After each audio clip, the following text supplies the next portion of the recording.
Setiap 1 jam doa lah. Jadi kita pun naik malas dah. Dulu awal-awal suka jugalah. Secara senyap-senyap bila doa keluar dalam TV kita amin.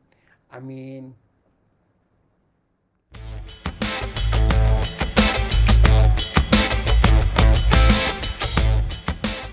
Masalah kita di Malaysia sekarang ialah kecelaruan ini. Kecelaruan pemimpin sekarang. Ha? Yang tidak menentu pendiriannya. Termasuk dalam soal COVID ini. Seperti yang saya katakan hari itu. Kalau saya lah. Ha? Ha? Kalau saya lah. Mereka yang menghadapi penyakit COVID ini diasingkan dulu. Mereka yang dah disarik serius ada COVID-19 dimasukkan dahulu walaupun sudah pulih ke tempat lain. Tetapi kita tidak. Asalkan kenyataan setiap petang sudah pulih. Ke mana yang sudah pulih ini? Berkeliaran mana? Patutnya apa yang kerajaan buat. Mereka yang telah didapati COVID-19 terus dikekalkan dengan gelang yang bukan warna pink lah, warna yang lain untuk memberitahu kepada pihak yang lain bahawa dia itu bekas pesakit COVID-19. Kemungkinan simptomnya ada dalam badan dia lagi. Dari itu kita pun minta orang yang pakai itu pun kena waspada lah. Janganlah berkeliaran sana sini, pergi shopping dan sebagainya. Jadi supaya kita dapat, kalau kita dapat mengasingkan ini, mungkin kekurangan juga. Dan seperkara lagi lah, saya tengok di Kuala Lumpur ni, kerajaan buat roadblock, iaitu melalui PDRM, sana roadblock, sini roadblock. Sebilangan besar roadblock ini tak adalah tahan menahan. Tapi satu perkara yang agak saya kadang-kadang tanya, apa kaitannya roadblock dekat Jalan Tun Razak, di bawah jambatan, persimpangan dengan Jalan Istana, bawah jambatan tu, trafik yang buat. Trafik ni apa benda ya? Patutnya polis ni kena faham. Saya tak faham lah Menteri Dalam Negeri, Ketua Polis Negara ni. Kalau saya lah, sama ada saya Ketua Polis Negara ke, saya Menteri Dalam Negeri ke, semua sekatan ini saya minta PJA, pasukan Kerak-Am, supaya nampak aura dia, nampak garangnya, nampak dia punya seriusnya buat kerja. Kemudian apa jadahnya kita simpan FRU ni yang berbanyak-banyak kumpulan itu, gunakanlah pasukan itu. Ini di jalan saya tengok trafik, dia nak tahan apa tu, dia nak tahan orang tak ada lesen, rotek mati. Untuk apa? Jadi patutnya diletakkan pegawai petugas itu sama ada daripada PJA, pasukan gerakan AM ataupun FRU. Jadi barulah nampak keseriusan kerajaan membuat roadblock. Ini buat roadblock, letak trafik, polis tugas AM, dia pun naik penat dah. Dia main tak kisah ya, lalu lah. Jadi untuk apa itu? Apa yang patut dibuat sekarang ialah kita mesti membuat satu kerja yang berkuat kuasa, yang dapat memberi kesan kepada rakyat. Begitu juga kita tengok kerajaan macam Bandaraya Kuala Lumpur ni, banyak papan iklan yang diberi permit iklan. Ada yang dah tak ada lagi iklan sebab sekarang dah COVID. Masukkanlah berita-berita baru terhadap COVID-19 ini setiap 1 jam. Bukannya setiap 1 jam doa. Saya tidak menentang doa. Tetapi saya ada membaca kisah. Kisah itu dalam sebuah buku. Dia menulis kisah doa. Dia kata di China dulu ada 2 keluarga. 2 orang lah. petani yang menghadapi musim panas, yang tak berhujan lama-lamanya. Satu pihak ni dia berdoa. Dia berdoa, tapi duduk kat rumah. Dia tak buat apa-apa pun, dia doa je lah. Ya. Yang satu ni buat dua-dua. Dia berdoa, tapi dia kerjakan jugalah ladang dia yang tak berair tu. Sikit. Dari itu, tibalah masanya pula, mungkin kerana doa, betul. Hujan datang. Jadi, apabila doa hujan datang, yang berdoa tapi ada di rumah itu, dah lapar. Dah tak makan.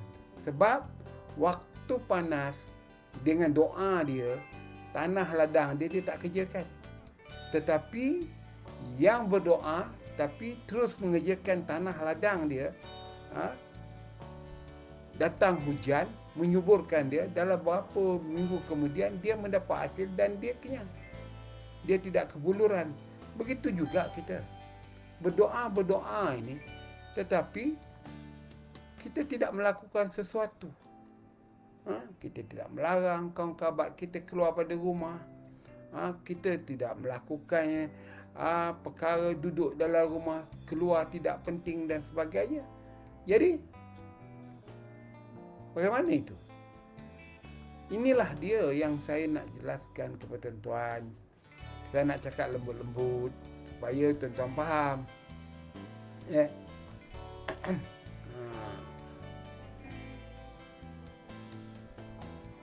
Jadi sekarang ni asyik Elan. Elan bulan 2 dulu masa COVID dengan Elan sekarang pun sama lagi. Sama ayat dia. Kenapa kita tak ubah pendekatan ini? Kenapa kita tidak menggunakan media kerajaan, RTM ke, TV3 ke, pertolongan Astro ke dan sebagainya ke, berkempen untuk rakyat terhadap masalah COVID-19 ini. Beri mereka tekanan dan sebagainya. Ini tidak. Kita tidak melakukan itu. Setiap 1 jam doa lah. Jadi kita pun naik malas dah. Dulu awal-awal suka jugalah. Secara senyap-senyap. Ada doa keluar dalam TV kita. Amin. Kesian saya dengan anggota polis ni. Saya kesian dengan mereka. Masuk hanya kerja ber-KPI.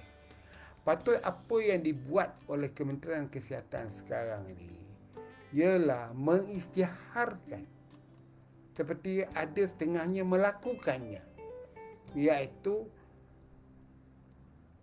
jumlah had orang yang boleh berada di dalam satu-satu premis. Contoh, kalau premis itu tidak begitu luas, dia setakat 10 orang saja ada dalam satu masa ketika. Jadi kalaulah kedai yang saya masuk tu, kapasitinya selalunya 50 orang, jadikanlah saja 30 orang. Tulis dekat depan-depan itu, Jabatan Kesihatan keluarkan sijil untuk memberitahu permit kemasukan orang dalam restoran yang saya makan tu 30 orang dalam satu masa. Lebih pada 30 orang dengan restoran dan orang yang ada di dalam itu semua sekali akan disaman RM1,000. Kan baik, kan lebih baik. Kreatiflah sikit. Kenapa yang tidak kreatif? Walau bagaimanapun saya saya melihat ada 2-3 kedai memberikan amaran. Dia boleh masuk banyak ni ya. Jadi kalau kita nak masuk kena tunggu dulu. Dia lepaskan orang tu baru kita masuk. Tetapi itu inisiatif mereka. Kenapa Kementerian Kesihatan tidak membuat inisiatif yang begini? Maknanya sekarang segala-galanya mesti ada. Tapi yang anehnya di pejabat kerajaan 10% saja boleh datang untuk bekerja. Tapi di restoran tak ada 10%. Asal ada meja, ada penjarakan sosial. Begitu juga kedai, 7-Eleven dan sebagainya. Jadi sekarang ni Kementerian Kesihatan pro lah sikit. buat satu peraturan, semua premis ini mesti ada had orang masuk, termasuk sekolah. Sekarang sekolah tak ada tutup. Anak bangsa nak belajar. Apa salahnya sekolah sekarang ini dikurangkan pelajar? Kalau office boleh menyediakan satu jadual, minggu ini kamu kerja di rumah, minggu depan hari ini kamu kerja di office, datanglah pergi. Kenapa sekolah tak boleh dibuat? Hari ini bagilah 20 orang pelajar yang bebas daripada COVID, yang sudah disuntik, yang sudah dicucuk ke, dah dikaji dia punya suhu badan ke. Minggu depan 20 orang lagi yang lain yang pula datang sekolah. Jangan yang 40-40 kamu suruh datang sekolah. Begitu juga, susunlah waktu kantin. Time ni, kelas ini. Dan 60 orang makan. Semuanya boleh buat kalau kita pakai otak. Tetapi kerana kita tidak ada inisiatif, tak ada kreatif, itulah jadi dia. Begitu juga macam sekarang di tempat stadium bola sepak tu, bersusun gerai di kawasan saya lah, di Bandar Tun Razak. Patutnya kerajaan ke Bandaraya Kuala Lumpur pergi jumpa dengan penjajah tu. Hari ni gerai ni berniaga. Besok gerai yang ni tak boleh berniaga. Selang-selikanlah. Ini dia susun gerai sepanjang itu, rapat-rapat dah menimbulkan masalah trafik, double parking dan sebagainya. Jadi macam mana? Ya, kadang-kadang kita sebagai pengguna pun bukan tak sepati dengan orang-orang ini yang nak buat berniaga ni. Kadang-kadang saya pelik juga. Kenapa kamu benarkan orang berniaga di depan sekolah menengah sains tu? Di pinggir jalan. Wahal di depan itu ada parking yang panjang. Tasik Bandar Seri Permaisuri.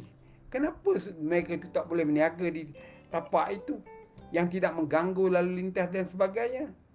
Jadi inilah benda-benda yang kadang-kadang saya fikir juga. Kenapalah mereka tidak fikir benda ni? Jadi tuan-tuan dan puan, kita tengok apa yang akan berlaku